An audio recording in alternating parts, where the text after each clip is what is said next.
Hey guys, Fukuno here. Xiaomi just sent me a random package in the mail and told me it has cool gadgets inside and asked if I could unbox it on camera, so I said why not.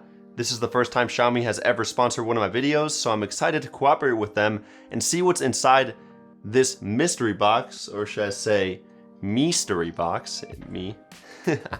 Now they did give me a couple of details on why they sent me this. They're basically trying to break a Guinness World Record for the largest unboxing session in the world.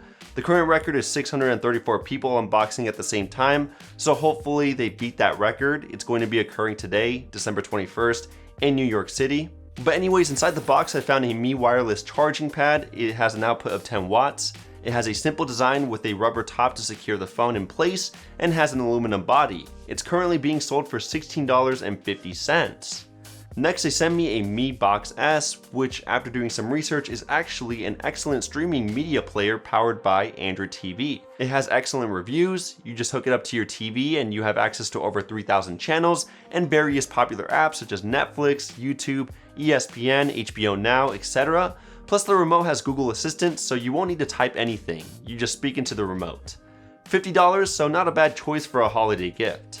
The third thing they sent is a Mi Robot Builder Rover, which is a great gift if you have children. Once you build it, you can control its movement through an app on your phone, and it even has voice control so you can literally command the robot to stop moving or to keep going.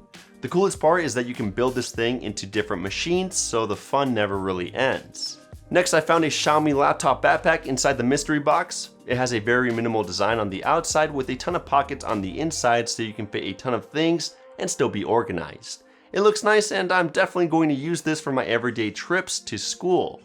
Lastly, through a separate package, they sent me a Mi electric scooter which has a really clean design and a sick black and red themed look. Some of the specs are that it has a max speed of 15.5 miles per hour, a general range of 18.6 miles on a single charge. It has a light on the front and back, a bell for you to ring, an emergency brake handle, a kickstand, and an accelerator. To ride it, you just push the bike off, and when the scooter starts to coast, you put both feet on the deck and press the accelerator to keep going. It's pretty self-explanatory. It's currently selling for $450, which is not a bad option if you live in the city and want to avoid traffic. Anyways, that's everything that Xiaomi sent me in the mystery box. I'll leave a link to all the products I discussed in this video and a link to the New York City event. Thank you guys for watching, and I'll catch you guys in the next one. Kapow!